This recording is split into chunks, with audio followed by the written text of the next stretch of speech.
Hello दोस्तों, स्वागत है आपका स्लीपी क्लासेस में।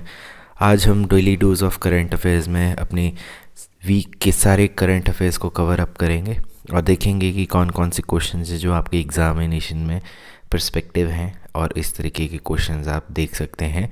टॉपिक से भी रिलेटेड आप देख सकते हैं कि कैसे कैसे क्वेश्चन आपको आ सकते हैं। तो चलिए शुरू करते हैं। अब देखिए, कुछ स्टेटमेंट्स दी हैं मेटावर्स से रिलेटेड। मेटावर्स काफ़ी ज़्यादा हमारा रहा है टॉपिक, और क्योंकि फेसबुक ने अभी रिसेंटली अनाउंस किया था। तो पहली स्टेटमेंट है कि एक वर्चुअल वर्ल्ड है जहाँ पे कि वर्चुअल रियलिटी जो है मेनली फोकस में रहती है। दूसरी है कि फ्रांस पहला कंट्री बना है जिसने मेटावर्स एम्बेसी बनाई है। तो इसमें से कौन सी स्टेटमेंट करेक्ट है, ये हमारे ऑप्शंस हैं। आप वीडियो को पॉज भी कर सकते हैं। तो दोस्तों, इसका सही जवाब क्या है? Only one. ठीक है, ये गलत है। इसका मतलब ये नहीं है कि आपकी मेटावर्स एम्बेसी बनाई नहीं गई है, फ्रांस नहीं है। ठीक है, देखिए हमारा जो टाइनी कैरेबियन नेशन है, ठीक है, उसने अभी क्या है, वर्चुअल एम्बेसी बनाई है। बाबरटॉस ने एक नया ग्राउंड रूल ही बना दिया है और एक फर्स्ट सॉवरेन कंट्री बनी जिसने एम्बेसी बनाई है मेटावर्स में। ठीक है, अब इस नेशन ने क्या है कि एक एग्रीमेंट साइन किया है नवंबर 14 को, किसके साथ? डिसेंट्रलैंड के साथ। ठीक है, डिसेंट्रलैंड क्या है? एक मेटावर्स प्लेटफॉर्म है और एक लार्जेस्ट और most popular crypto power digital world है। और इसका क्या है कि to outline the base line development elements of metaverse बेसी। अब मेटावर्स एक बज़वर्ड इसीलिए बन गया हुआ है इंटरनेट पे क्योंकि अभी देखिए फेसबुक ने एक हेडलाइन बनाई थी कि वो अपने आप को एक मेटा की तरीके से अपने आप को रीब्रांड कर रहा है। तो देखिए, मेटावर्स से रिलेटेड आपको क्वेश्चंस जो हैं, मेटावर्स और क्रिप्टो करेंसी, जैसे कि अभी रिसेंटली एक सिटी ने अपने आप को बिटकॉइन सिटी घोषित किया है। तो कमेंट सेक्शन में बताइए कि कौन सी जो सिटी है उसको बिटकॉइन सिटी घोषित कर दिया हुआ है। ठीक है, तो अब देखिए फ्यूचरिस्टिक वर्ल्ड की तरफ हम अग्रसर हो रहे हैं। चलिए अगले क्वेश्चन पे आते हैं कि who is the author of book Lal Salaam? Smriti ईरानी, कपिल सिब्बल, अमित शाह, पीयूष गोयल। देखिए दोस्तों, इसमें आपको पता चल गया कि लाल सलाम अगर बुक लिखी है और इसमें 4 ऑप्शंस है तो कोई ना कोई पॉलिटिशियन ही है। तो अगर आपको आता है इस टाइप का क्वेश्चन, अगर आपको आता है तो ठीक है, नहीं आता है तो आप सीधे इसको स्किप कर सकते हैं। इसका सही जवाब क्या है? स्मृति ईरानी जी ने अपनी बुक जो है रिसेंटली लाल सलाम जो है रिलीज़ करी है। अब इसको देखते हैं कि अभी स्मृति जुबीन ईरानी जो हैं उन्होंने अपनी डेब्यूट जो नावल है लाल सलाम वो वेस्टलैंड जो आपका पब्लिशिंग हाउस है उसके साथ की है।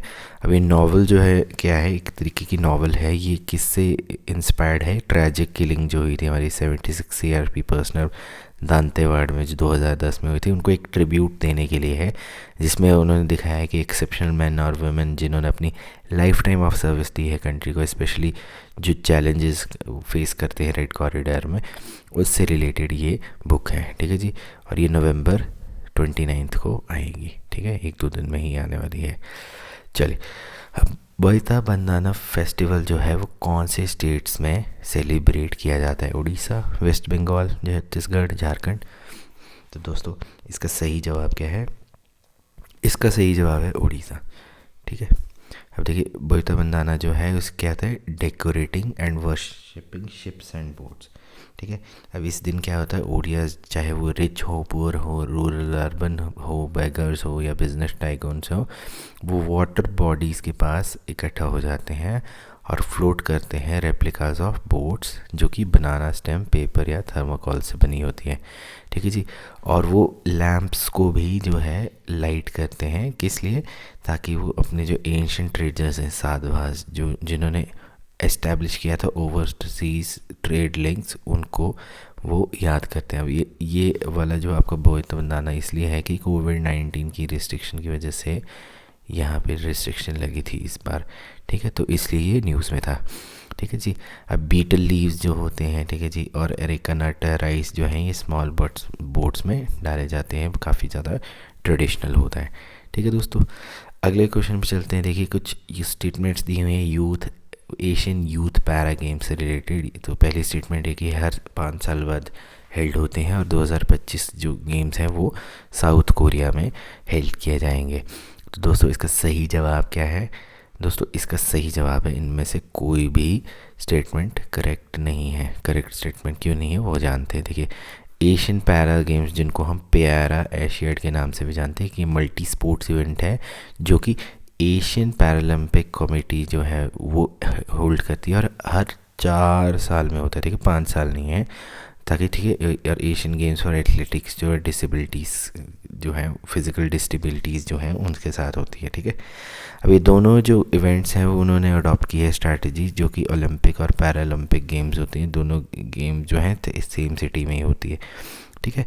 और आपको जो सिटी ऑफ ताशकेंत है, ठीक है जी, उज़्बेकिस्तान, वो 2025 का एडिशन जो है एशियन यूथ पैरा गेम्स जो है वो करेगा, जो कि अभी रिसेंटली एशियन पैरालंपिक कमेटी ने अनाउंस किया हुआ। तो इस टाइप के क्वेश्चन भी आपको काफ़ी ज़्यादा देखने को मिल सकते हैं। बुक्स, ऑथर, स्पोर्ट्स, ठीक है जी, इनसे आपके बहुत ज़्यादा क्वेश्चन आपके एग्जामिनेशन में देखने को मिल सकते हैं। अभी देखिए, अगर बुक्स की बात करिए तो ये देखिए कि किसने cooking to save your life book जो है वो लिखी है। तरला दलाल, संजीव कपूर, अभिजीत बैनर्जी, मनमोहन सिंह। तो दोस्तों इसका जो क्या है जवाब है वो अभिजीत बैनर्जी है, हमारे जो नोबेल लॉरिएट है, इकोनॉमिस्ट, उन्होंने लिखी है, तो इसलिए इम्पॉर्टेंट हो जाता है। और ये cooking to save your life क्या चीज़ है, ठीक है। अब ये जो कुकिंग टू सेव लाइफ है, इकोनॉमिस्ट अभिजीत बैनर्जी ने करी है, और ये जैगरनट जो है पब्लिशिंग हाउस ने इसको पब्लिश कर रहा है, ठीक है।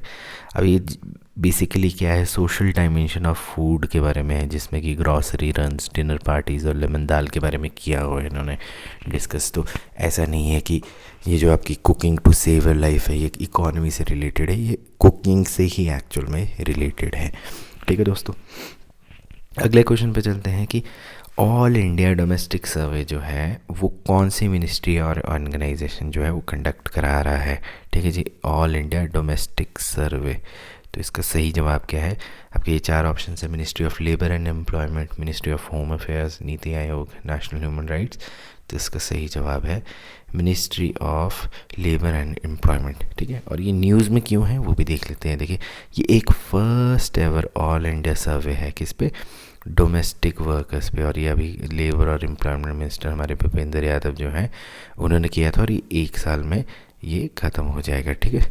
अब इस सर्वे क्या है, ये लेबर ब्यूरो कराएगा, और इसका एक्चुअल में एम क्या है कि नंबर ऑफ़ प्रोपोर्शन जो है डोमेस्टिक वर्कर्स जो कि नेशनल लेवल पे हैं या स्टेट लेवल पे है, और जो प्रोपोर्शन ऑफ डोमेस्टिक वर्कर्स जो कि लिव इन या फिर लिव आउट में है, या फिर एक इनफॉर्मल एम्प्लॉयमेंट में है, या फिर माइग्रेंट या नॉन माइग्रेंट है, या फिर वेजेस जो भी उसकी वर्कर्स हैं, या सोशल इकोनॉमिक फैक्टर्स, उन सब को मध्य रखते हुए उस पर सर्वे किया जाएगा। और सर्वे जो क्या है उसमें डिटेल ली जाएगी कि नंबर ऑफ़ हाउस होल्ड जो हैं जिसमें लिव इन और लिव आउट डिस्को जो हमारे डोमेस्टिक वर्कर्स हैं, और एवरेज नंबर ऑफ़ वर्कर्स हैं उनकी कितनी क्या है, मतलब टोटल स्ट्रेंथ क्या है और कितना इसका पैमाने हैं, ठीक है। तो ये एक फर्स्ट एवर ऑल इंडिया सर्वे है, ठीक है जी।